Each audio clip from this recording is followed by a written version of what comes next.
At my birthday night party, my wife suggested we play Dare or Dare.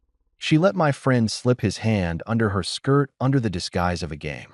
When she came home, her key didn't work and my friend got a mail and started screaming. Look, I'm not the kind of guy who throws elaborate birthday parties. I'm talking about those Instagram nightmare events where people hire DJs, rent fog machines, and pretend they're celebrating another trip around the sun when really they're just fishing for validation from people they barely tolerate. Nah, that's not my speed. I wanted something low-key for my 32nd birthday. Just some buddies, a cooler full of beer, maybe some chicken wings from that spot on Fifth Avenue that does the garlic parmesan thing that makes you hate yourself in the best way possible. Nothing fancy. Nothing that would require me to wear anything other than jeans and my favorite flannel shirt that Rhea keeps threatening to accidentally donate to Goodwill. But here's the thing about planning a chill party when you're married to someone like Rhea. Chill isn't in her vocabulary. That woman operates on two settings, extra and extra extra. So while I was setting up some basic string lights in the backyard and arranging folding chairs like we were having a neighborhood barbecue, she was inside transforming our living room into what I can only describe as a nightclub designed by someone who watched too much MTV Cribs. She had colored LED lights pulsing to some Spotify playlist called Party Vibes 2025 or some equally generic nonsense. She'd moved furniture around to create a dance floor that nobody asked for, and she'd even set up a ring light in the corner because apparently we needed optimal selfie lighting. I should have known right then that my simple birthday wish to drink beer with my boys and maybe play some poker was about to get hijacked. By the time people started showing up around 7, I was already 3 Budweisers deep and working on my 4th, which is that sweet spot where you're buzzed enough to think everything's hilarious, but not so drunk that you're making decisions you'll regret. Or so I thought. My buddy Trey rolled in first, giving me that bro hug that guys do where you clasp hands and pull each other in for a one-armed embrace while patting backs like you're checking for weapons. Happy birthday, man. 32, still got all your hair. That's a win. He wasn't wrong. I'd been monitoring my hairline like a paranoid dictator watching his borders, and so far, genetics were being kind. My cousin Marco showed up next with his girlfriend, whose name I can never remember because Marco switches girlfriends more often than I change my car's oil. This one might have been Jessica? Jennifer? Started with a J, I'm pretty sure. She had that look like she'd rather be literally anywhere else, which, fair enough. Hanging with your boyfriend's older cousin on his birthday probably isn't anyone's idea of a hot Saturday night. More people trickled in.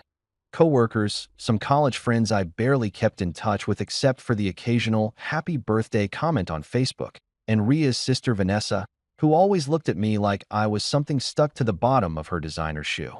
The whole time, I kept glancing at Rhea, hoping maybe she'd come over, wrap her arms around me, and do that thing she used to do in the early days where she'd whisper something stupid and sweet in my ear that would make me grin like an idiot. But nope, she was glued to her phone, fingers flying across the screen, occasionally laughing at something that definitely wasn't happening in our living room. I tried not to let it bother me. This had become our new normal over the past 6 months, her living in whatever digital universe existed behind that cracked iPhone screen, and me existing somewhere in her peripheral vision, like furniture she'd gotten used to and stopped really seeing. Around 8:30, after everyone had arrived and the small talk had reached that comfortable plateau where people were loosening up and the laughter was getting louder, Rhea finally decided to grace the party with her full attention. And let me tell you, when Rhea makes an entrance, she commits to it like she's walking the red carpet at the Oscars. She'd changed outfits, because of course she had, and was now wearing this little black dress that was more club downtown than husband's birthday party at home. But whatever, I'd stopped trying to understand her wardrobe choices around the same time she'd stopped asking my opinion on them. She strutted, and I mean full-on strutted, hips swaying, that confident smile plastered on her face, into the center of the living room, and suddenly everyone's attention shifted to her like she'd activated some kind of tractor beam. She came over to where I was standing by the makeshift bar, really just our kitchen counter covered with bottles and red Solo cups, leaned in, and kissed my cheek. But here's the thing. It wasn't one of those warm, genuine kisses that says, I love you, or even I like you. It was mechanical, performative, the kind of kiss a politician gives a baby during a campaign stop. Quick peck, pulled away before there was any real contact, and then that smile that didn't quite reach her eyes. "Having fun, birthday boy?" she asked, but she wasn't really asking. She was already scanning the room, making sure everyone was watching her, which they were, because that's what Rhea does. She commands attention like it's her job. "Yeah, it's great," I said, lifting my beer in a half-hearted toast. "Thanks for all this." I gestured vaguely at the LED lights and the rearranged furniture and the whole production she'd created. "Oh, we're just getting started," she said, and there was something in her voice. This edge of excitement mixed with something else I couldn't quite identify that should have set off alarm bells in my head. But I was 4 beers in and surrounded by friends, and it was my birthday. Damn it. So I pushed down that little voice of anxiety and decided to just roll with whatever was about to happen.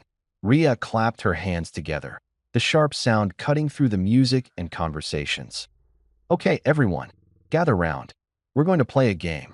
A collective groan, mixed with some enthusiastic cheers, rose from the group. Party games are always a gamble. They're either going to be harmlessly fun or spectacularly awkward, and there's no way to know which until you're already committed. "What kind of game?" Marco asked, already looking skeptical, which was smart of him. Rhea's smile widened, and I swear to God, there was this glint in her eye that should have made me fake a heart attack right then and there. "Dare or dare," she announced, like she'd just revealed the cure for cancer. "Wait, don't you mean truth or dare?" Trey asked, confused. "Nope," Rhea said, popping the P sound like she was teaching kindergarten. "That's boring.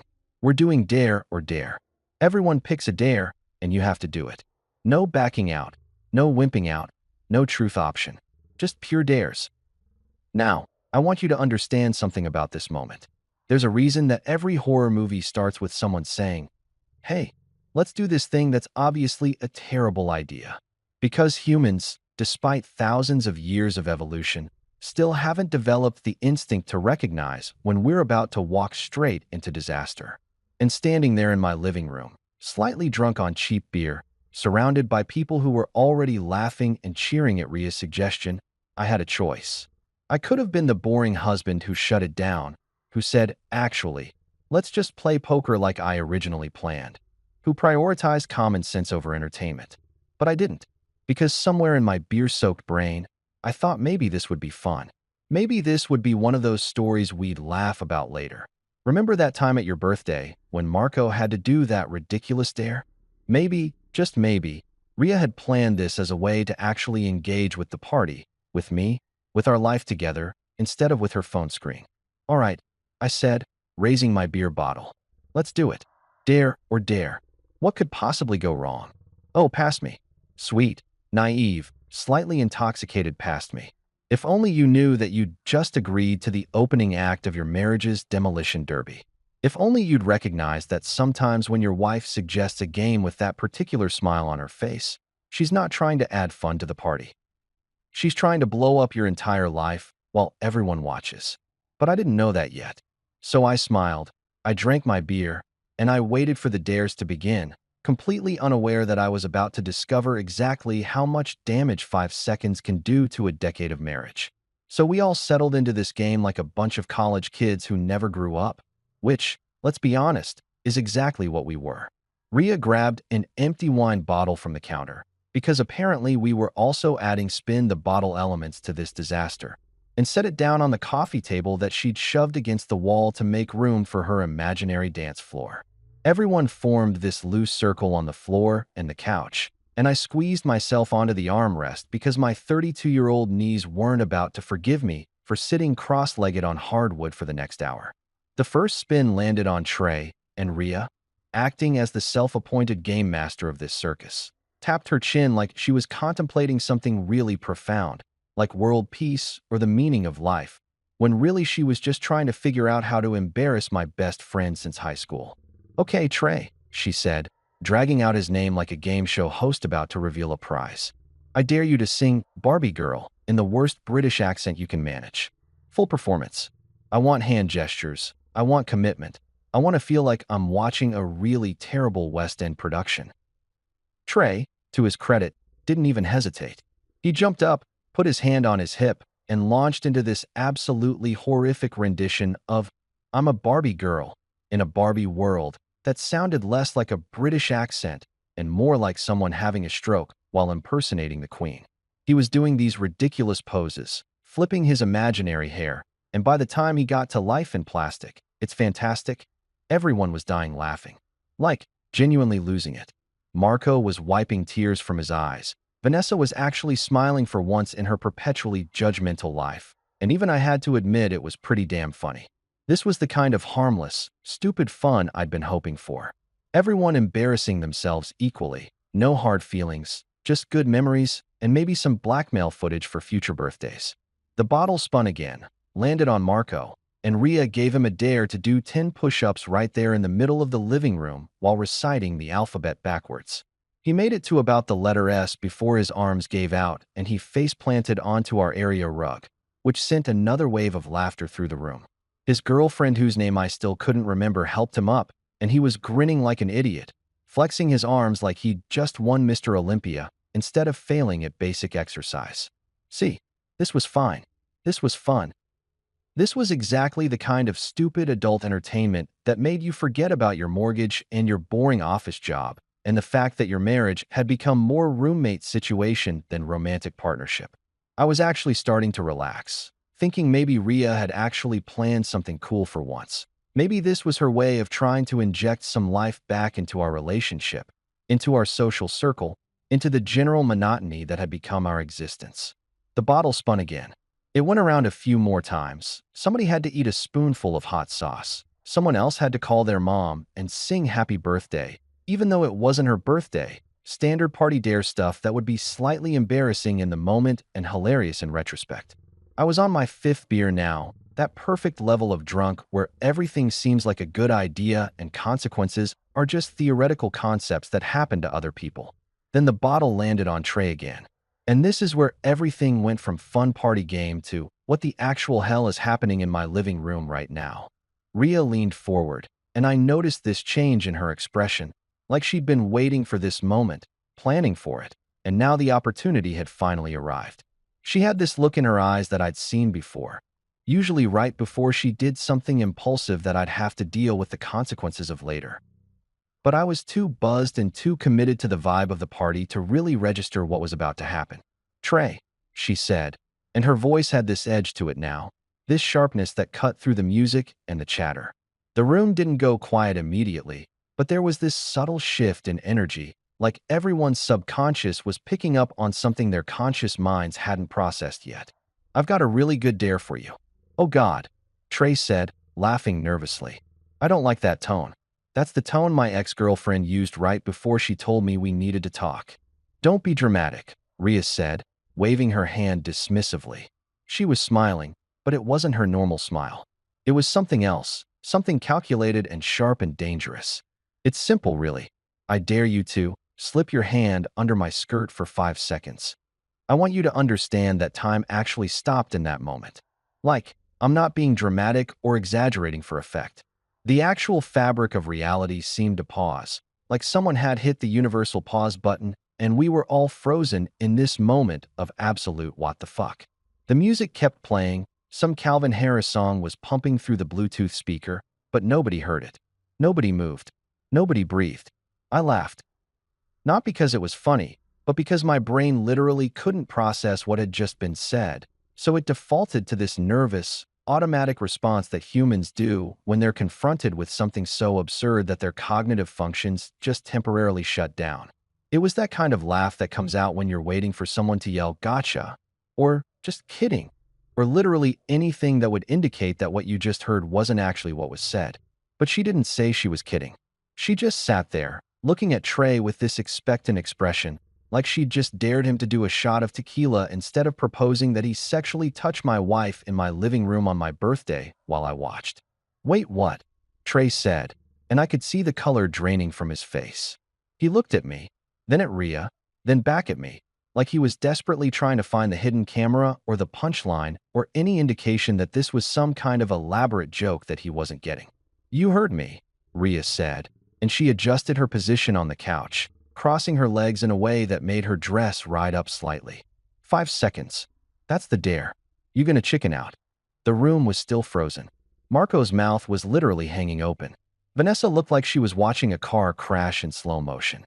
Marco's maybe Jessica girlfriend had her hand over her mouth. Someone's drink was hovering halfway to their lips, suspended in midair like a paused video. Ria, I said, and my voice sounded weird, distant and hollow, like it was coming from somewhere outside my body. Come on, that's not. It's just a game. She cut me off, not even looking at me. Her eyes were locked on Trey, challenging him. What? Are you guys too uptight for a real dare? I thought we were all adults here. And here's the thing that really messed with my head. She said it so casually, like she was suggesting we order pizza or change the music. Like this was a completely normal, reasonable thing to propose. Like the sanctity of our marriage and basic human decency were just arbitrary rules that didn't apply when you were playing party games. I was still waiting for someone to laugh, to break the tension, to acknowledge that this had gone too far and we needed to reset back to the harmless fun we'd been having 5 minutes ago. But nobody did. Everyone was looking at Trey, waiting to see what he would do. And then, I swear to God, I still have nightmares about this moment. Trey looked at me, and I could see him doing this mental calculation. I could literally watch his brain weighing the options, refuse and look like a coward in front of everyone, or accept, and what? Prove he was game for anything? Show that he didn't take life too seriously? I don't know what the hell he was thinking, but I saw the moment he made his decision, and my stomach dropped like I was on a roller coaster that had just crested the peak and was about to plummet. I mean, Trey said slowly, if it's just for 5 seconds, and it's just a game. No. No, no, no, no, no. This wasn't happening. This couldn't be happening. But it was happening. Trey was actually moving toward Ria. Ria was actually smiling. No, smirking, like she'd just won something. And I was sitting there, frozen on the armrest of my own couch, in my own house, at my own birthday party, watching my wife of 7 years and my best friend since 11th grade collaborate on what was quite possibly the most disrespectful moment of my entire life. His hand moved. She didn't stop him. 5 seconds felt like 5 hours. I heard someone gasp. Might have been Vanessa. Might have been me. I honestly couldn't tell because all the blood in my body had rushed to my head and everything sounded like I was underwater. When Trey pulled his hand back, someone actually clapped. One person. I don't even know who it was because my vision had tunneled and all I could see was my wife's face, and she was smiling. Not embarrassed, not apologetic, not uncomfortable, smiling. Like this had been the plan all along. Like she'd just successfully pulled off some kind of performance art piece and was waiting for the applause. See, she said, looking around the room. It's just a game. Everyone relax. But nobody was relaxing. Marco was staring at his shoes. Vanessa was looking at me with something that might have been pity, which somehow made it worse. Trey was wiping his hand on his jeans like he could erase what had just happened through friction and denial. And me? I was smiling. Not because I was happy or okay or fine with what had just happened. I was smiling because my brain had completely short-circuited and defaulted to this weird autopilot mode where I was still playing the role of chill birthday host. Even though internally I was screaming so loud that dogs in the next county probably heard it. I was smiling like a robot whose programming had glitched but was still trying to complete its primary function. I was smiling like a man who had just watched his marriage drive off a cliff in real time but hadn't quite processed the crash yet. The party continued, somehow. People pretended to move on. But everything had changed, and everyone knew it. The thing about watching your life implode in front of a live studio audience is that you can't just hit pause and process what the hell just happened. The party kept going like some kind of cursed merry-go-round that nobody knew how to stop. The music was still playing, some top 40 garbage that suddenly felt like it was mocking me with its upbeat tempo. People were still drinking, still talking, but now there was this weird energy in the room, like everyone was pretending really hard that they hadn't just witnessed what they'd definitely witnessed. I kept that smile plastered on my face like it was a mask I couldn't remove. You know that feeling when you're at the dentist and they tell you to keep your mouth open, and after a while your jaw starts aching, but you can't stop because that's what you're supposed to do? That's what my face felt like. Every muscle was screaming at me to let the expression drop, to show what I was actually feeling, but I couldn't. Because if I stopped smiling, I'd have to acknowledge what had just happened, and if I acknowledged it, I'd have to do something about it. And I had no idea what the hell I was supposed to do when your wife just let another man's hand go where only your hand should go. Ria acted like nothing had happened. Actually, That's not quite right. She acted like something totally normal and hilarious had happened, like we'd all just watched a funny YouTube video instead of the live destruction of my dignity. She was laughing, refilling her wine glass, suggesting we keep playing the game. Keep playing. Like we hadn't just crossed a line so far that the line was now a tiny dot on the horizon behind us. Come on, let's keep it going, she said, reaching for the wine bottle to spin it again. Who's next? Actually, Marco said, standing up so fast he nearly knocked over his beer. I think we're gonna head out. Early morning tomorrow. You know how it is. It was 9:30 on a Saturday night. His girlfriend looked relieved, grabbing her purse like it was a life preserver, and she was drowning in awkwardness. That started the exodus. One by one, people invented reasons to leave. Someone remembered they had to feed their cat. Another person suddenly had a splitting headache. Vanessa didn't even bother with an excuse. She just looked at me with this expression that was part pity, part disgust, like I was an injured animal she wanted to help but couldn't bring herself to touch, and then she left. Within 20 minutes, my birthday party had cleared out faster than a building during a fire drill. Trey was one of the last to leave, and that was its own special kind of torture. He approached me with this sheepish expression, like a dog that knows it did something wrong but isn't entirely sure what. Hey man, I'm sorry if that was. Don't, I said, still smiling, because apparently my face was stuck now. It's cool. Just a game, right? He nodded, but we both knew he was lying and I was lying, and this whole situation was built on lies now.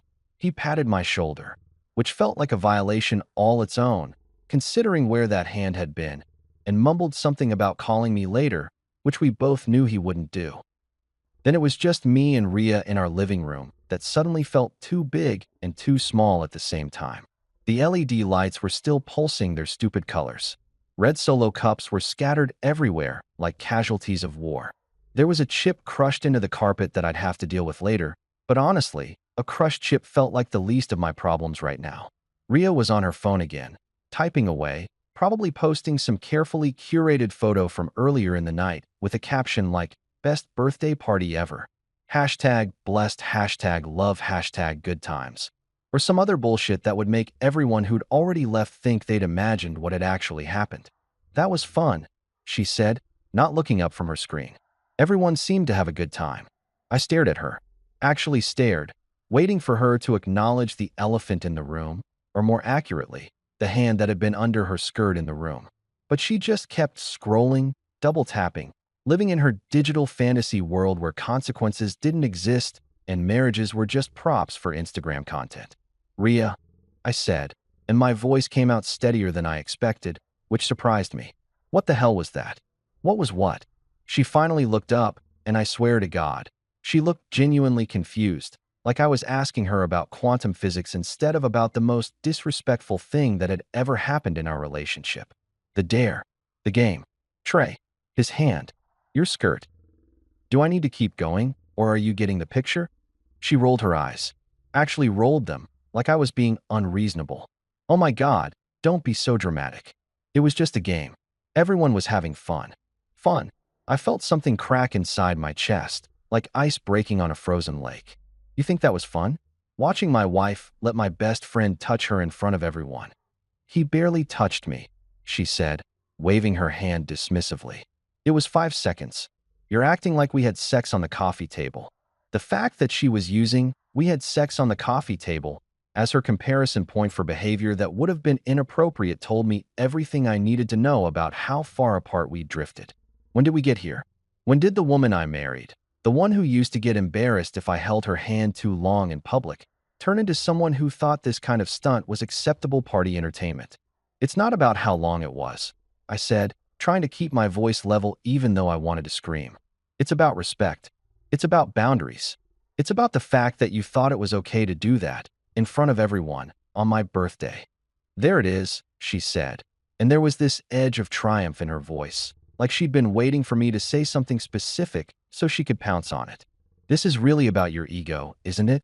Your pride got hurt because everyone saw it. If I'd done the same thing in private, you wouldn't care. The audacity of that statement actually made me laugh. A real laugh this time, not the broken robot laugh from earlier. Are you serious right now? You think the problem is that people saw it? Rhea, The problem is that it happened at all. You're being a child, she said, standing up and grabbing her purse. I need some air. You're suffocating me with this jealous husband routine. Jealous. I was following her now as she headed toward the door. Setting basic boundaries in a marriage isn't jealousy. It's called having standards. She spun around, and for a second I saw something flash in her eyes. Anger, maybe, or guilt, or possibly just annoyance that I wasn't letting this go as easily as she'd hoped. You know what your problem is? You're boring. You want everything to be safe and predictable and comfortable, and God forbid anyone tries to have a little fun or be spontaneous. Spontaneous? The word tasted bitter coming out of my mouth. Is that what we're calling it? Because I'd call it disrespectful, I'd call it inappropriate, I'd call it a dozen other things, but spontaneous isn't one of them. I'm staying at my sister's tonight, she announced, grabbing her keys from the hook by the door. I need space from your negativity. My negativity. My negativity. I'd just watched my wife participate in what was essentially public foreplay with my best friend, and my completely reasonable reaction to that was being characterized as negativity. This was gaslighting at an Olympic level. Fine, I said, and I meant it. Take all the space you need. She left, slamming the door hard enough to rattle the picture frames on the wall. One of them, a photo from our wedding day, both of us smiling like we'd just won the lottery, fell face down on the console table. I didn't pick it up. I stood there in my living room surrounded by the debris of my birthday party and my marriage. And that's when the smile finally dropped. My face relaxed, my jaw unclenched, and I felt the full weight of what had happened settle onto my shoulders like a wet blanket made of pure humiliation and rage. But underneath all of that, there was something else growing, something cold and calculating and methodical. Because here's what Rhea didn't understand about me, what she'd forgotten somewhere along the way while she was busy living her best life on social media and treating our marriage like it was just another game to play. I might be boring, I might be predictable, I might be all the things she accused me of being. But I was also patient, and I was thorough, and when I decided to do something, I committed to it completely. She'd made her move in this game she wanted to play. She'd shown me exactly how much our marriage meant to her, exactly how much respect she had for me, exactly what kind of person she'd become when she thought she could get away with it. Now it was my turn. I pulled out my phone and opened my notes app. Started making a list. Change the locks was item number 1. It felt petty even as I typed it, but you know what? Sometimes petty is exactly what the situation calls for. Sometimes the high road is overrated, and the low road has better scenery anyway. I looked at that fallen picture frame, still face down on the table, and I smiled again. But this smile was different from the broken one I'd been wearing all night. This smile was sharp. This smile had teeth. This smile was the beginning of consequences. Just a game, I said to the empty room, to the ghost of the party, to the memory of my wife's smirk as she'd crossed that line. Okay, sweetheart, let's play. Sunday morning hit me like a hangover, except I wasn't hungover. I was just existing in that special kind of clarity that comes after you've witnessed your marriage spontaneously combust, and you're now sifting through the ashes trying to figure out what the hell to do with them. I woke up on the couch because I couldn't bring myself to sleep in our bed, which still smelled like her perfume and broken promises. My neck was stiff, my back was screaming at me, and there was a red Solo cup stuck to my forearm that I didn't remember falling asleep with. Happy birthday to me, part 2, The Reckoning. My phone had blown up overnight. 17 text messages, most of them from people at the party doing that thing where they pretend to check in on you, but really they're just fishing for drama they can discuss with other people later. Hey man, you good? Translation: please confirm that what I saw actually happened so I can tell everyone about it. I ignored all of them except one from my brother Jake, who lived 3 states away and hadn't been at the party. Thank God. Mom says you had a party. How'd it go? I typed back. Let's just say I'm considering becoming a monk. 3 dots appeared immediately. That bad? Worse. Tell you later. I hauled myself off the couch and surveyed the damage. My living room looked like a crime scene, if the crime was bad decisions and worse judgment. I started cleaning on autopilot, throwing away cups, wiping down surfaces, finding that crushed chip in the carpet, and scrubbing at it like if I could just get this one stain out. Maybe everything else would somehow fix itself too. Spoiler alert, it didn't work that way. Around noon, my phone buzzed with a text from Rhea. Not an apology, Not an acknowledgement of what had happened, just, "Hey babe, I'm staying at Vanessa's tonight too. Need a break. Don't wait up. Need a break." Like she was the one who'd been wronged here. Like she was the victim in this situation. Like I was some kind of oppressive force she needed space from. Instead of the husband whose birthday she'd turned into a public humiliation ritual. I stared at that text for a solid 5 minutes, reading it over and over, waiting for the anger to spike. But instead I just felt this cold, calm determination settle over me like snow. She wanted a break? The whole deal. Woman trouble? He asked, already getting to work on the front door. Is it that obvious? Brother, I've been doing this job for 23 years. I can spot a revenge lock change from a mile away. Usually it's the women calling me, though. You're the first guy this month. Well, I'm a trailblazer, I said, watching him remove the old lock mechanism with practiced efficiency. He worked in silence for a while, just the sound of his tools and the occasional grunt of effort. After about 45 minutes, he'd replaced all 3 locks with brand new ones, shiny and silver, and completely foreign to the keys currently sitting in Ria's purse at her sister's house. You want me to leave the old locks with you? Raymond asked as he packed up his tools. Some people like to keep them. Evidence for the lawyers, usually. Lawyers, I repeated, tasting the word. I hadn't really thought that far ahead yet, but hearing him say it made something crystallize in my mind. Yeah, lawyers. This was heading that direction, wasn't it? Just a hunch, Raymond said, handing me 3 new sets of keys. You seem like a guy who's making permanent decisions, not temporary ones. He wasn't wrong. I paid him cash, $280 to buy myself some peace of mind and a whole lot of petty satisfaction, and he drove away, leaving me standing in my doorway with new keys and a new sense of purpose. I spent the rest of Sunday and most of Monday in a weird productive haze, like I was preparing for something without fully knowing what it was yet.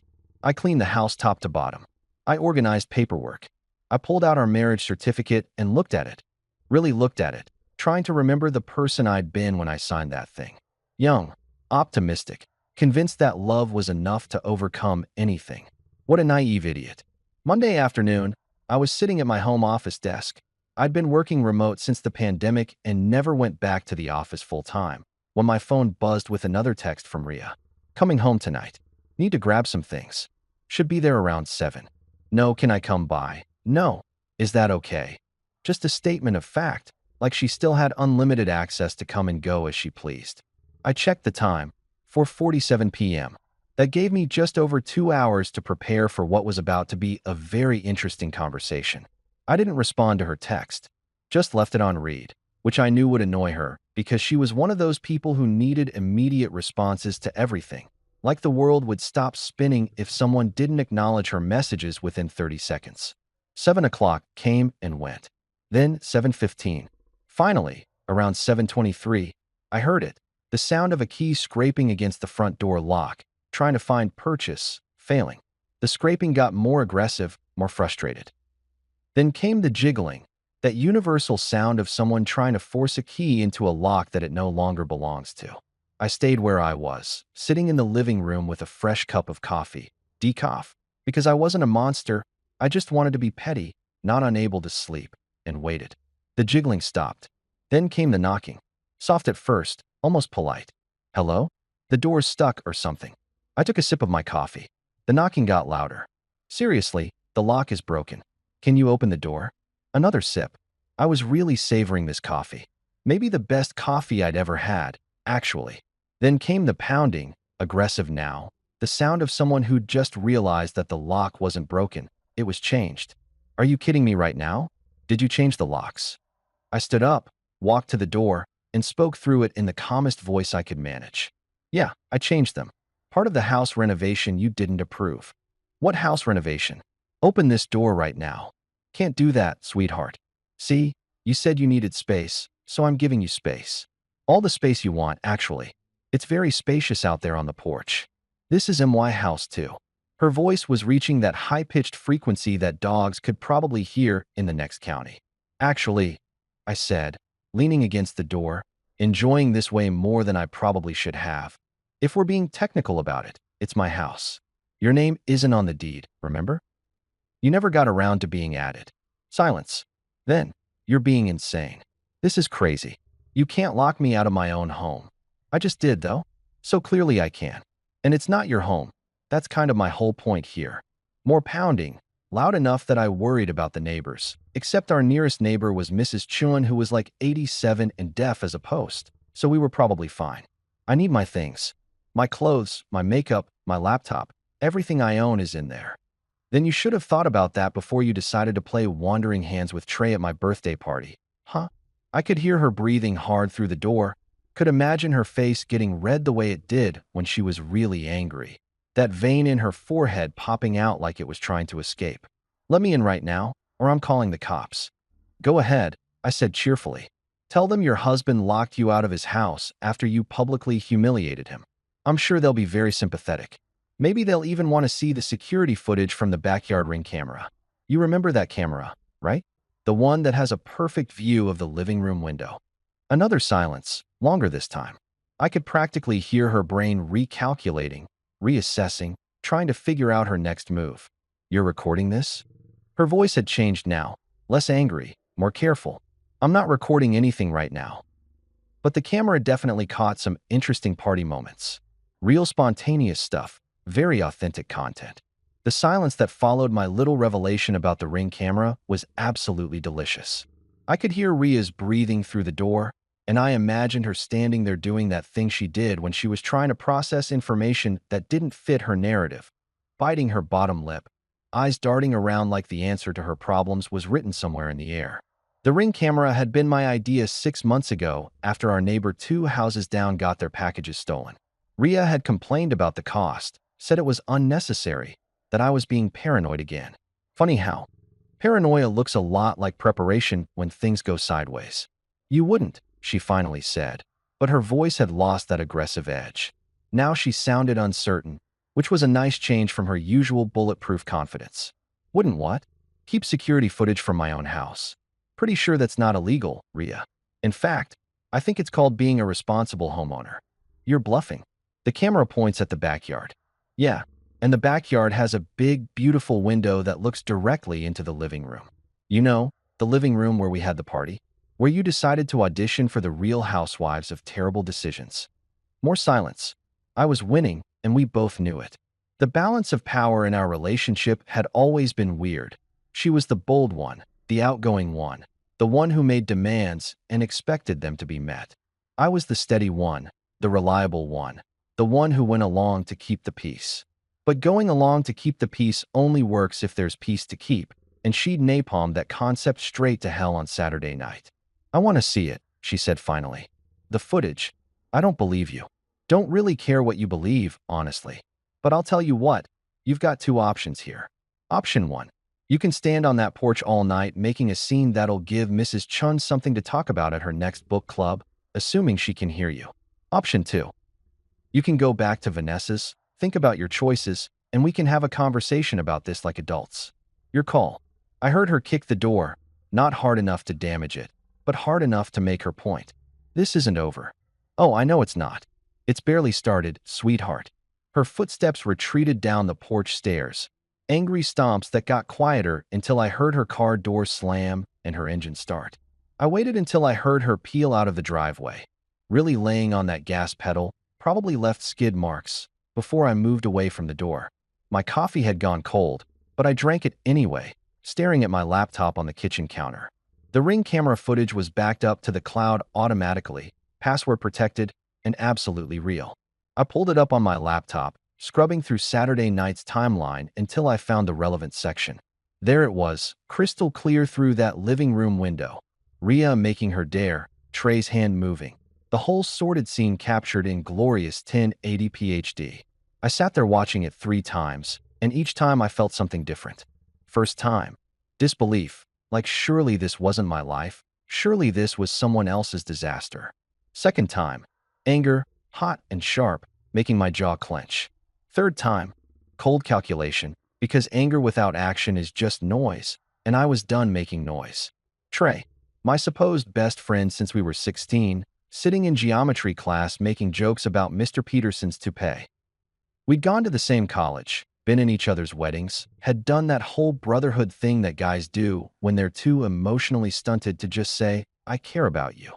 And he'd thrown all of that away for 5 seconds under my wife's skirt. The math on that was insulting. Our entire friendship apparently had less value than a dare at a party game. I opened my email and created a new message. The to field got Trey's email address. The subject line, memory lane. The body of the email was simple. Hey man, thought you might want a souvenir from Saturday night. Check out the attachment. Might want to watch it with the volume down if you're at work. Or with your wife. Or with anybody, actually. P.S. The cloud has infinite storage, just FYI. I attached a clip from the Ring footage, just the relevant 30 seconds, edited down to capture the dare and the follow-through. My editing skills weren't great, but they didn't need to be. The footage spoke for itself. My cursor hovered over the send button for about 10 seconds. This was a point of no return type of moment. Once I sent this, I was declaring war, burning bridges, salting the earth. But here's the thing. Trey had already burned the bridge. I was just making sure he understood that I'd noticed the flames. I clicked send. The email whooshed off into the digital void, and I closed my laptop, feeling weirdly calm. Not happy, exactly, but satisfied in the way you feel when you've finally done something you should have done a long time ago, like cleaning out your garage or going to the dentist. My phone rang about 8 minutes later. Trey. I watched it ring, his contact photo. A picture from a fishing trip we'd taken last summer, both of us holding beers and grinning like idiots, flashing on my screen. I declined the call. He called back immediately. Declined again. Then came the texts, rapid fire like he was trying to speed run through all 5 stages of grief at once. Dude, what the hell? Why did you send that? This isn't funny. Call me back now. I'm serious, man, we need to talk. I typed one response. Funny. That's exactly what I thought on Saturday night. Guess we're both disappointed. My phone rang again. I turned it face down on the counter and went to make myself a real dinner. Not just the chips and beer that had been sustaining me since the party. I made pasta, the kind from scratch that takes actual effort, because spite is an excellent motivator and also because I was tired of eating garbage. While the water was boiling, my phone kept buzzing against the counter like an angry bee. I ignored it, focusing instead on chopping garlic, measuring out olive oil, grating Parmesan that I'd bought from the fancy grocery store that Rhea always said was too expensive. Well, guess what? It was my house, my money, and my expensive-ass cheese now. Somewhere around the time I was tossing the pasta with the sauce, the buzzing stopped. I checked my phone and found 23 missed calls and 47 text messages. The texts had evolved from demanding to pleading to angry to desperate. My favorite was, my wife saw it. She's asking questions. Please delete it. I didn't respond. Instead, I sat down with my plate of pasta and opened my laptop again. The Ring footage was safely backed up in 3 different places now. The Ring cloud, my personal Google Drive, and an external hard drive I dug out of my desk drawer. Some people collect stamps or coins. I was apparently collecting evidence of my marriage's demise. Different hobbies for different folks. Around 9 p.m., my email pinged with a new message from Trey. The subject line was just, please. I opened it against my better judgment. It was long, rambling, full of typos that suggested he was either drunk or typing with shaking hands. The gist was, it was a mistake. He was sorry. He never meant to hurt me. Rhea had pressured him. He'd been drunk. Please, please, please delete the footage because his wife was threatening to leave and his boss somehow found out, and now his job was in jeopardy. That last part caught my attention. His boss found out.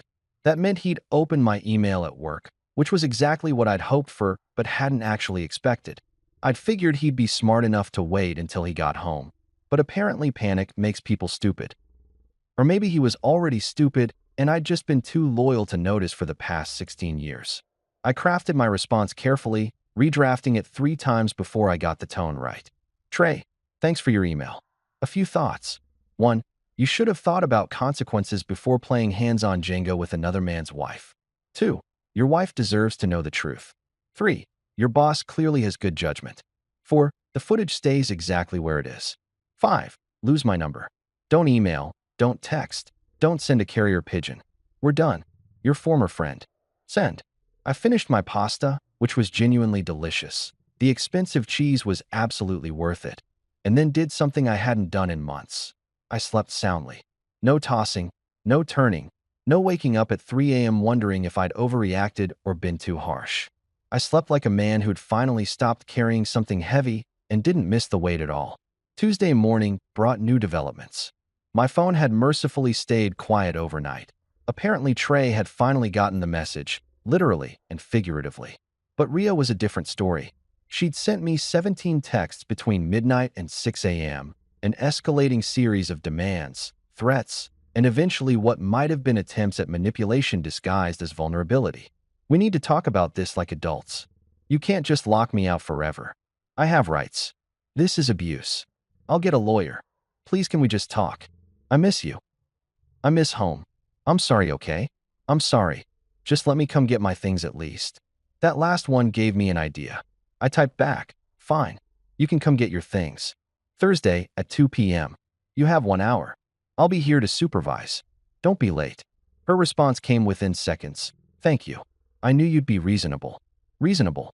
That was one word for it. I had other words in mind, but reasonable would do for now. Because I was about to show her exactly what kind of reasonable I could be when someone mistook my patience for weakness. Thursday was 2 days away. That gave me plenty of time to prepare. I opened my laptop and started a new document, titling it, Inventory, Ria's Belongings.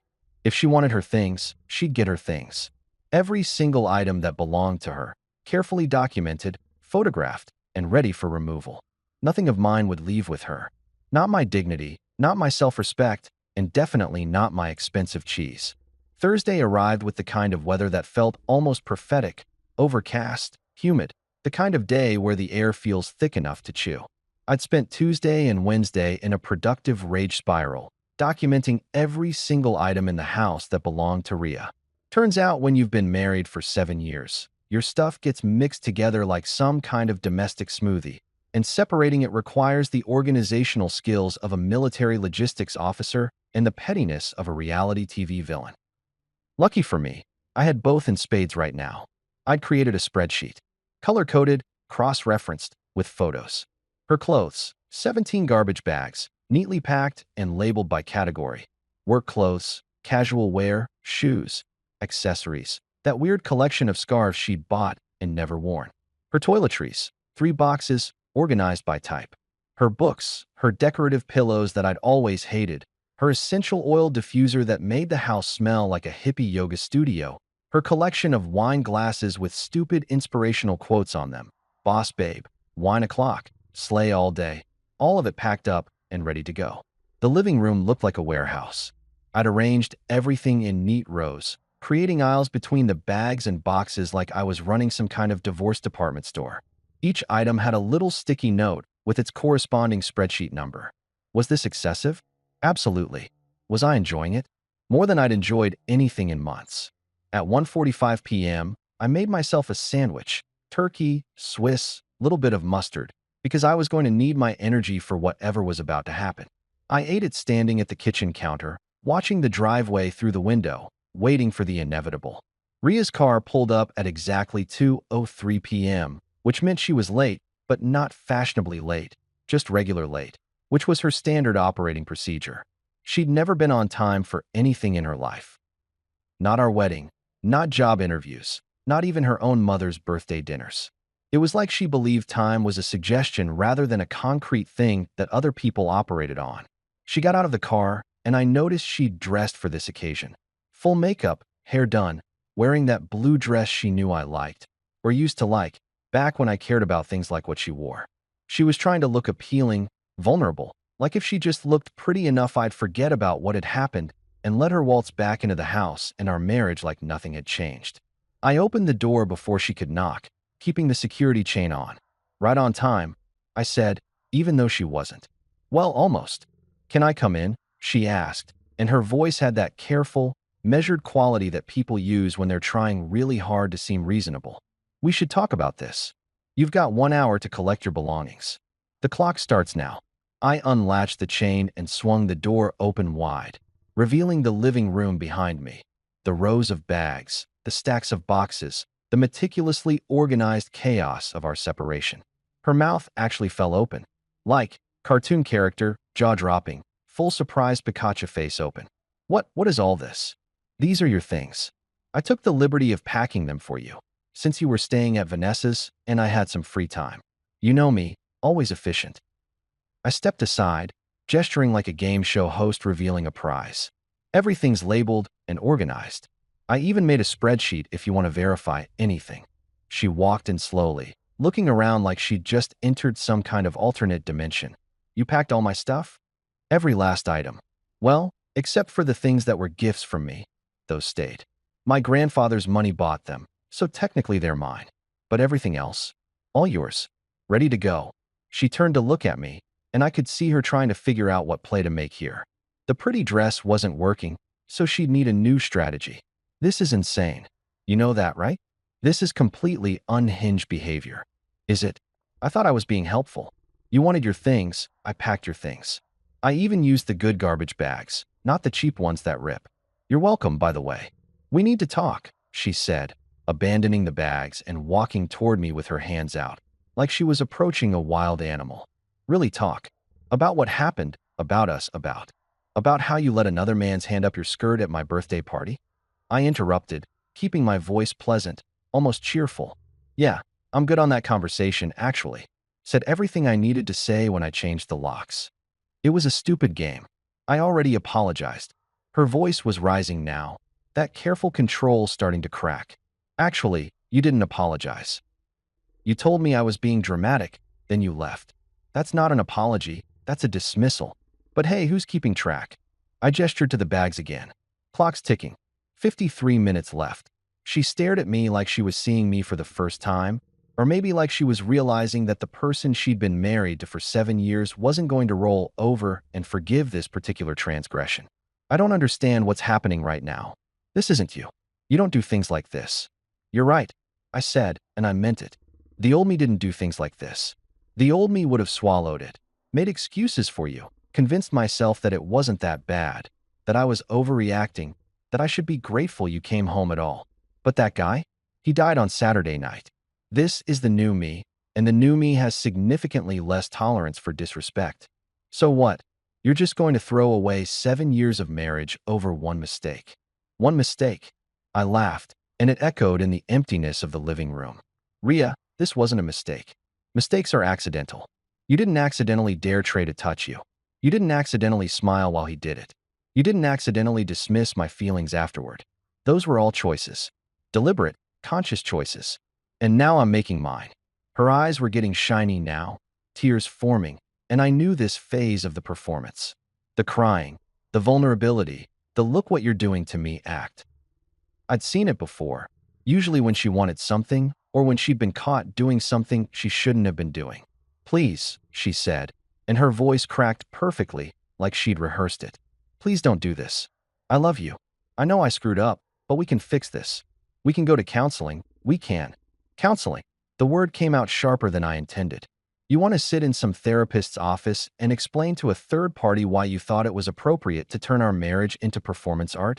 You want to pay someone $200 an hour to tell you what common sense should have told you for free? Hard pass. She was full-on crying now, mascara starting to run.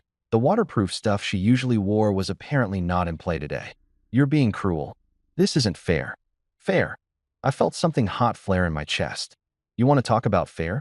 Was it fair when you humiliated me in front of everyone I care about? Was it fair when you gaslit me afterward, told me I was being dramatic for having a completely normal reaction to watching my wife get felled up by my best friend? Was it fair when you left and made me the bad guy for being upset? I said I was sorry, she shouted, dropping the vulnerable act and switching to anger, because apparently we were speed running through emotional manipulation tactics. No, you didn't.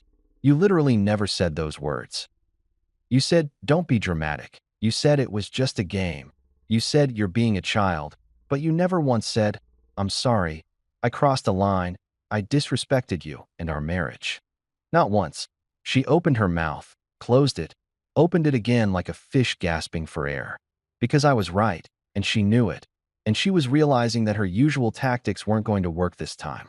Get your stuff, I said, my voice going quiet and cold. You've got 47 minutes left. After that, anything remaining goes to the curb, and I'm not responsible for what the garbage collectors decide to keep. You can't do this, she said, but there was no conviction in it anymore. Just desperation. Watch me. She stood there for another 30 seconds, maybe hoping I'd crack, maybe hoping she'd wake up and this would all be a bad dream. Then she pulled out her phone and made a call. Vanessa, I need you to come over with your SUV. Like, right now. I'll explain later. While she waited for her sister, she started loading bags into her car, making multiple trips. Huffing and puffing like this was the hardest physical labor she'd ever done. Which it probably was. Ria wasn't exactly known for her work ethic when it came to anything that didn't directly benefit her. Vanessa showed up 20 minutes later, took one look at the scene, and shot me a look that was half disgust, half respect. Like she thought I was being an asshole, but she could appreciate the thoroughness of it. She helped Ria load the rest of the bags and boxes without saying a word to me, which was fine. I had nothing to say to her anyway. At 2:58 p.m., 2 minutes before the deadline, Ria grabbed the last box, the one with her wine glasses, and carried it to Vanessa's SUV. She came back one more time, standing in the doorway like she was going to make one final plea. Don't, I said before she could start. Just don't. We both know how this ends. We can do it the easy way or the hard way, but it ends the same either way. I hope you're happy, she spat, abandoning any pretense of reconciliation. I hope this is everything you wanted. It's not, I admitted. What I wanted was a wife who respected me. But we don't always get what we want, do we? She left without another word, and I watched from the doorway as both cars pulled away, loaded down with garbage bags full of her life. When they disappeared around the corner, I closed the door, locked it, with the new locks, the good ones that her old keys didn't work on, and looked around my house. It was quieter now, emptier, but it was mine. I walked over to where that wedding photo had been lying face down on the console table and picked it up. Looked at the two people in it, smiling like they had it all figured out. Then I opened the garbage can and dropped it in. Sometimes the trash takes itself out. Sometimes you have to help it along.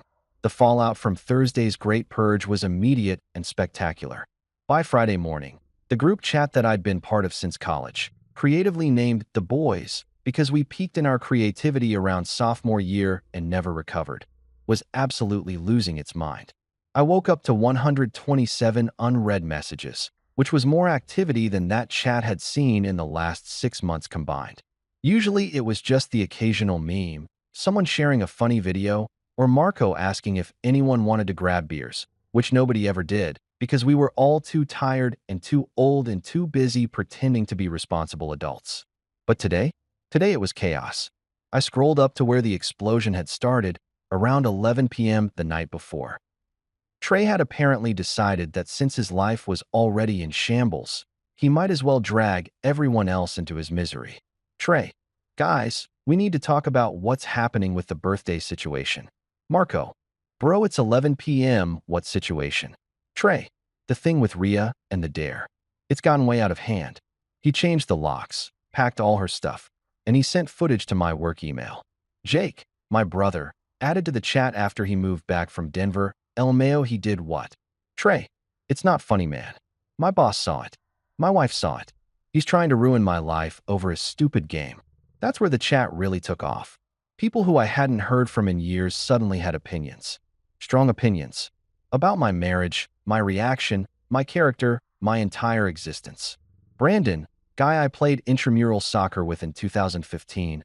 Okay, but it was just a dare though. Seems like an overreaction. Marcus, Ria's cousin, which explained his position, he's being psycho about this. It was 5 seconds. My cousin is devastated. David, some dude I honestly didn't even remember being in this chat. Marriage is about forgiveness, bro. You gotta let things go. Trey, exactly. Thank you. Someone with sense. I read through all 127 messages, watching people I'd known for years, people I'd shared beers with, gone to football games with, celebrated life milestones with, all coming together to tell me that I was the problem, that I'd overreacted, that it was just a game, and just 5 seconds, and not that serious, and I needed to be the bigger man and let it go. Not one person, not a single goddamn person, had said, hey, maybe Ria shouldn't have done that in the first place. I sat there in my kitchen, drinking my morning coffee, reading message after message of people telling me that my completely reasonable reaction to public humiliation was somehow worse than the humiliation itself. And something inside me just snapped. Not in an angry way, but in a clarity way. Like suddenly seeing that the people you thought were your friends were really just extras in your life story who'd been reading from the wrong script the whole time. I typed out my response carefully, edited it twice, then hit send. Here's a thought experiment for all of you. Imagine your wife/girlfriend dares another guy to put his hands on her sexually in front of you at your birthday party, in your house, and then tells you you're being dramatic when you're upset about it. Still think it's just a game? Still think I overreacted? Because if the answer is yes, then you're part of the problem, and I don't need people who think that's acceptable behavior in my life. Next time you want to play dare or dare, try daring to pay your own rent and live your own life instead of judging mine. I'm out. I hit send, watched the message appear in the chat, then did something I should have done years ago. I left the group. Just tapped that little leave group button and confirmed it, watching the boys disappear from my messages like it had never existed at all. My phone immediately started buzzing with individual texts. Some people trying to backtrack, saying I'd misunderstood, that they were just trying to help. Others doubling down, telling me I was being too sensitive, that I couldn't take a joke. Trey sent me a paragraph that started with "This is exactly what I'm talking about," and devolved into calling me vindictive and cruel and a dozen other adjectives that he'd apparently been saving up. I blocked him. Then I went through my contacts and blocked everyone who'd had something to say in that chat about how I was overreacting. Marco got blocked. Sorry, cousin, but you chose a side. Brandon got blocked. Marcus definitely got blocked. David, whoever the hell he was, got super blocked. By the time I was done, my contact list was significantly shorter, but my life felt significantly lighter. Jake, bless him, texted me separately.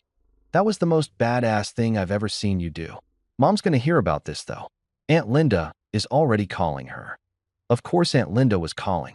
Aunt Linda, Marcus's mom, Ria's aunt, was the family gossip dispatcher, the communication hub through which all drama flowed, and was distributed to the appropriate parties with editorial commentary included. By noon, my mom would know everything, or at least Linda's version of everything, which would paint me as the villain and Ria as the victim because that's how Linda operated. Sure enough, my mom called at 12:47 p.m. I let it go to voicemail, but I listened to it immediately because I wasn't a complete monster, just a selective one. Honey, it's Mom. Linda called me this morning with some concerning information about you and Ria. She said you kicked Ria out of the house. Over a party game? That doesn't sound like you, sweetie. Can you call me back? I'm worried about you. Love you. The thing about my mom is that she's genuinely good-hearted, but also completely conflict-averse.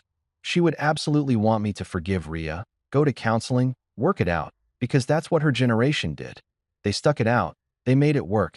They didn't give up on marriage over small things. The concept that what Ria did wasn't a small thing, that it was actually a massive breach of trust and respect, wouldn't compute for her. I called her back because not calling your mom back is how you end up with her showing up at your door unannounced, and I wasn't ready for that level of intervention yet. Hi, Mom. Oh, sweetheart, are you okay? Linda told me. Mom, I love you. But Linda doesn't know the full story. She knows Ria's version, which I'm guessing makes me sound like a psychopath. She said you changed the locks and kicked Ria out over a party game. Did she mention what happened during that party game? Silence. Well, she said there was a dare that you got upset about. Mom, Ria dared my best friend to put his hands up her skirt, in front of everyone, at my birthday party. And when I was upset about it, she told me I was being dramatic and left. So yeah, I changed the locks. And yeah, I packed her stuff. Because that's not a party game. That's a fundamental lack of respect for our marriage. More silence, longer this time. Then, she did what? You heard me. In front of everyone. Everyone. I could hear my mom processing this, recalculating, adjusting her mental narrative. I don't. Why would she do that? That's the million-dollar question, Mom. But here's what I know. I don't have to stick around to find out the answer. I gave her 7 years. She threw them away for a 5-second dare. That's on her, not me. But honey, marriage is work. It's about forgiveness and, Mom, I know you mean well, but there's a difference between working through normal marriage stuff and accepting behavior that crosses fundamental lines. If Dad had done something like that to you, would you have just forgiven him and moved on? Another long pause. My parents had been married for 38 years, and my dad was the most loyal, dedicated man I'd ever known. He'd never even looked at another woman the wrong way, let alone participated in something like what Ria had done. That's different, she said finally, but her voice was uncertain. It's not different, Mom. It's exactly the same. And I think you know that. She sighed, that deep mom sigh that carried generations of worry and love and disappointment. I just don't want you to do something you'll regret. Divorce is so permanent. So is humiliation. So is betrayal. So is discovering that the person you married doesn't respect you. Those are pretty permanent too. Just promise me you'll think about it. Really think about it. Don't make any hasty decisions. Mom, I packed every single item she owned into labeled bags and boxes with a color-coded spreadsheet. That's the opposite of hasty. That's premeditated organization. She laughed despite herself. That does sound like you. You always were my methodical child. We talked for a few more minutes. She asked about work, about whether I was eating properly, about Baxter, who was fine, thriving actually, seemed much happier without Ria's chaos energy in the house. Before we hung up, she said, I love you, honey. No matter what happens, I love you. Love you too, Mom. After I hung up, I looked at my phone, at the blocked contacts, at the group chat I'd left, at the bridge burning that I'd done in the span of 24 hours. A year ago, hell, a week ago, this would have terrified me.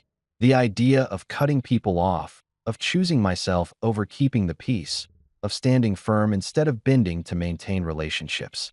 But now? Now it felt like finally taking off shoes that had been too tight for years. Yeah, my feet hurt from where they'd been pinched, but at least I could breathe now. My phone buzzed with a notification, not a text, but a screenshot that Jake had sent me. It was from the boys' chat after I'd left. Trey, see? This is what I mean. He's unstable. Brandon, dude went scorched earth LOL. Marco, he'll be back. He always comes back. I looked at that last message, he always comes back, and felt something settle in my chest. Because Marco was right, historically. Old me always came back. Old me always apologized first, smoothed things over, made himself smaller to make everyone else comfortable. But old me was dead, and new me didn't apologize for having standards. I screenshotted Jake's screenshot and saved it to my evidence folder right next to the Ring camera footage and the spreadsheet of Ria's belongings. Not because I'd need it, but because someday, when I was tempted to doubt myself, when I wondered if I'd overreacted or been too harsh, I wanted to remember this moment. The moment I chose myself. The moment I stopped carrying people who wouldn't carry me. The moment I learned that sometimes the best thing you can do is walk away from people who think your boundaries are negotiable. My phone stayed quiet for the rest of the day. No group chat notifications. No texts from Trey. No calls from people trying to convince me to be reasonable. Just silence. And for the first time in years, silence didn't feel lonely. It felt like peace.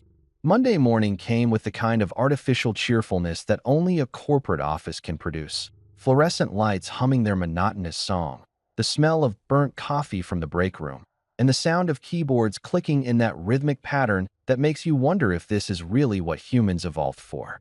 I'd gone into the office for the first time since the party, partly because I needed to get out of the house and partly because working from home was starting to feel less like a convenience and more like house arrest in the scene of the crime. My coworker Janet noticed immediately that something was different.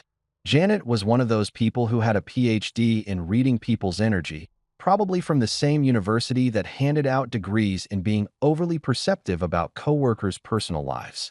You look different, she said, leaning against my cubicle wall with her third coffee of the morning. It was 9:47 a.m. Good different. Like you got a haircut or won the lottery or finally told your boss what you really think of his management style. Got rid of some dead weight, I said, not looking up from my computer screen where I was definitely not Googling how to file for divorce in my state. Oh damn, did you finally clean out your garage? I've been telling my husband for 2 years. Got rid of my wife, actually. Janet's coffee mug stopped halfway to her mouth. I'm sorry, what? Well, technically we're still married.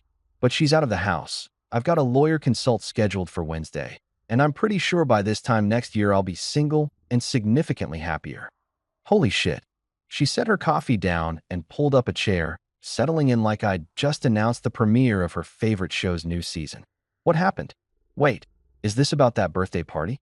Because Melissa from accounting follows your wife on Instagram and showed me some pictures, and honestly, you looked miserable in all of them.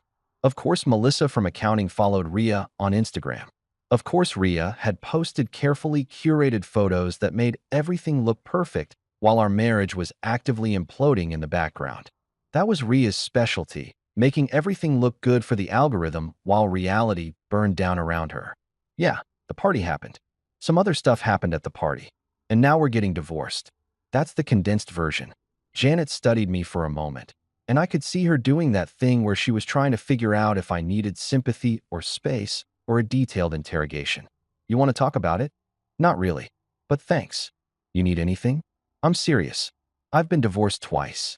I'm like a professional at this point. I could teach a class. That actually made me laugh. I'll keep that in mind. Ria had gotten a lawyer. Of course she had. And she'd gotten Patricia Whitmore, who I knew from reputation alone. She was the kind of lawyer who sharks circled for advice. She'd handled several high-profile divorces in our city, always representing the wife, always walking away with a settlement that left the husband eating ramen for the next decade. She was expensive, aggressive, and exactly who you'd hire if you wanted to make your ex-spouse's life a living hell. I opened the email with the same feeling you get right before a roller coaster drops. Dear Mr. Marino, this office has been retained by Mrs. Ria Marino regarding the dissolution of your marriage. We request that you obtain legal representation and have your attorney contact our office to discuss arrangements for a preliminary meeting. In the interim, please be advised that Mrs. Marino is requesting immediate access to the marital residence to retrieve additional personal belongings, along with temporary financial support, while separation proceedings are underway. We trust you will handle this matter professionally and in accordance with applicable family law statutes. Regards, Patricia Whitmore, ESQ. I read it 3 times, each time catching new levels of audacity. Additional personal belongings. I'd packed everything she owned, down to the last bobby pin. What additional belongings could she possibly need? The walls? The foundation? My soul, which she'd already done a pretty good job of stomping on. And temporary financial support? She had a job. A good job, actually, working in marketing for some tech startup that paid her more than I made. But apparently that wasn't enough. She wanted my money too, because why not? Why not take everything? I forwarded the email to the lawyer I'd scheduled the consultation with, a guy named Robert Chun who'd been recommended by my brother. His rates were reasonable, his reviews were solid, and according to Jake, he didn't take shit from anyone, which seemed like a valuable quality in a divorce attorney. Then I did something that old me never would have done. I replied to Patricia Whitmore directly. Ms. Whitmore, thank you for your email. My attorney will be in touch shortly to discuss arrangements. However, I wanted to address 2 points directly. All of Mrs. Marino's personal belongings were packed and provided to her last Thursday. If she claims there are additional items, please have her provide a specific list, as I have a complete inventory with photographs of everything that was removed from the residence. Regarding temporary financial support, Mrs. Marino maintains full-time employment with an annual salary comparable to my own. I'm curious about the legal basis for this request, as she appears neither unemployed nor financially dependent. I look forward to handling this matter professionally and in accordance with applicable family law statutes. All of them, not just the ones convenient to Mrs. Marino's position. Regards. My name. I hit send before I could second-guess myself. Was it smart to engage directly with her lawyer? Probably not. Would Robert Chin yell at me about it during our consultation? Almost certainly. But it felt good to stop being passive, to stop letting people make demands without pushing back. My phone rang 20 minutes later. Unknown number. I let it go to voicemail, but curiosity got the better of me and I listened to it immediately. Mr. Marino, this is Patricia Whitmore. I'd appreciate a call back at your earliest convenience regarding the email you just sent. While I understand emotions are running high, I'd like to remind you that direct communication between parties who are represented by counsel is generally inadvisable. Please have your attorney contact my office. Thank you. Her voice was smooth, professional, with just a hint of condescension that probably worked great in courtrooms, but made me want to throw my phone across the room. I didn't call her back. Instead, I called Robert Chin's office and explained the situation to his paralegal, who assured me that Robert would review everything before our Wednesday meeting and would handle all communication going forward.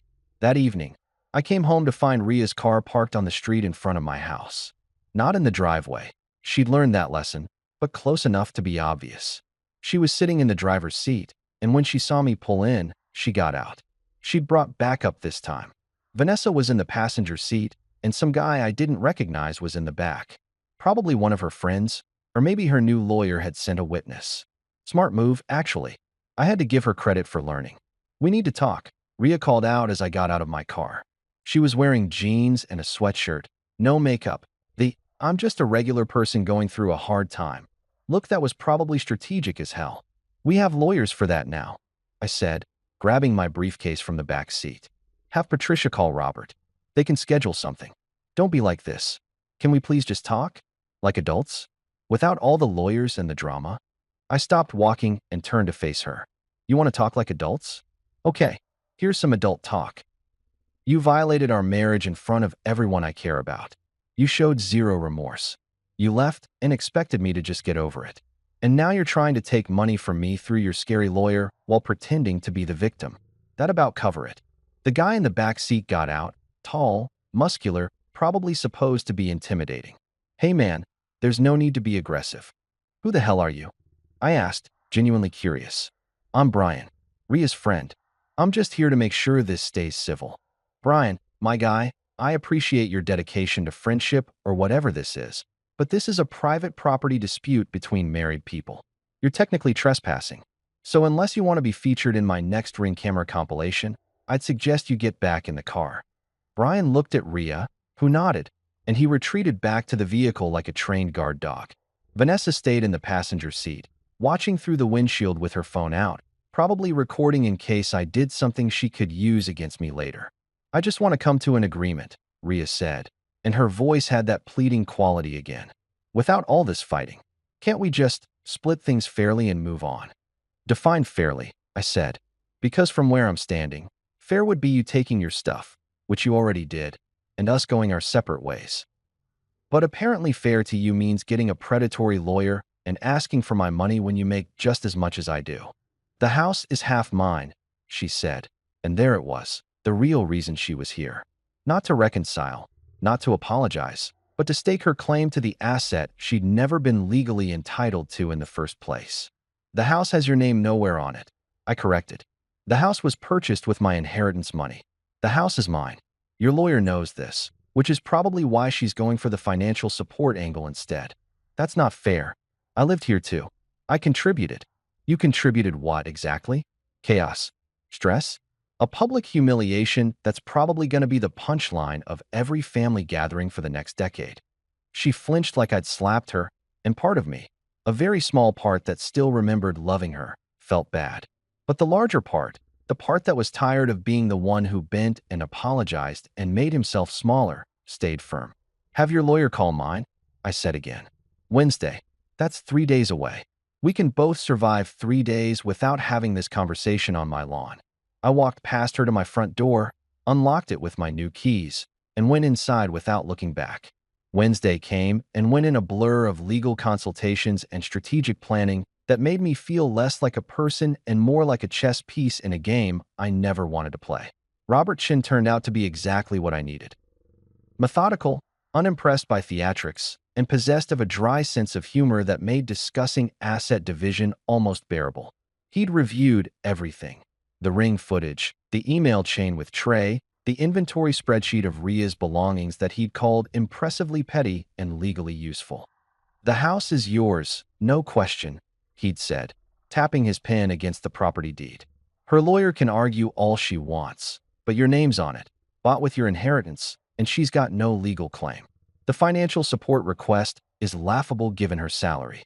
We'll counterfile, establish fault grounds based on the footage if she wants to play hardball, and honestly, I think she'll settle fast once she realizes this isn't going to be the payday she was hoping for." But while Robert was handling Ria's legal assault, Trey was launching his own desperate campaign via email. My inbox had become a digital crime scene of his unraveling life. The messages started arriving Thursday morning. "Please delete it. I'm begging you. My wife saw everything. She's filing for separation. HR wants a meeting. This is affecting my job. You've made your point. Please just make this stop." Each email was more frantic than the last, typos multiplying like bacteria, autocorrect failing to save him from his panic. By Friday afternoon, I'd received 11 messages, each one a masterclass in consequences meeting actions. The final email arrived Saturday night. My wife left. Took the kids to her mother's. My boss suggested I take personal leave while they review the situation. Are you happy now? You destroyed my life over 5 seconds. I hope it was worth it. I read that last line 3 times. I hope it was worth it. Like I was the one who'd made the choice that started this cascade. Like I'd forced his hand up my wife's skirt. Like I'd been the architect of this disaster instead of just the guy who'd refused to pretend it didn't happen. I typed one response. You should have thought about consequences before playing hands-on Jenga with another man's wife. Actions have reactions. Welcome to adulthood. 3 months later, the divorce papers arrived via certified mail on a Tuesday afternoon that felt like any other Tuesday until it suddenly became the best Tuesday of my year. I signed them at my kitchen table with a pen I'd bought specifically for this occasion. A nice one, the kind that feels substantial in your hand, because if you're going to sign away 7 years of your life, you might as well do it with style. Ria got nothing. Well, that's not entirely true. She got her freedom and a hard lesson about consequences, which Robert Chin had argued was more than generous given the circumstances. The house stayed mine, the savings account stayed mine, and even Baxter stayed mine, though that last one hadn't been contested because Ria had never liked him anyway. Trey moved to Arizona. Heard it through the grapevine. The few people I still talked to who'd remained neutral. His wife divorced him, he lost his job, and apparently Phoenix seemed like a good place to start over. I didn't feel bad about it. Play stupid games, win stupid prizes, and he'd won the grand prize. My next birthday came around, and I celebrated it exactly how I wanted. Just me, Baxter, and a slice of chocolate cake from the bakery downtown. No guests, no games, no drama. Just quiet contentment and a dog who thought I was the greatest person alive simply because I fed him and threw tennis balls. I put a single candle in the cake, not because I was turning one, but because I only needed one wish, and honestly, I didn't even need that. My wish had already come true the moment those divorce papers were signed. When I blew out the candle, Baxter barked, tail wagging like we'd just accomplished something monumental. And maybe we had. Freedom tastes better than any cake.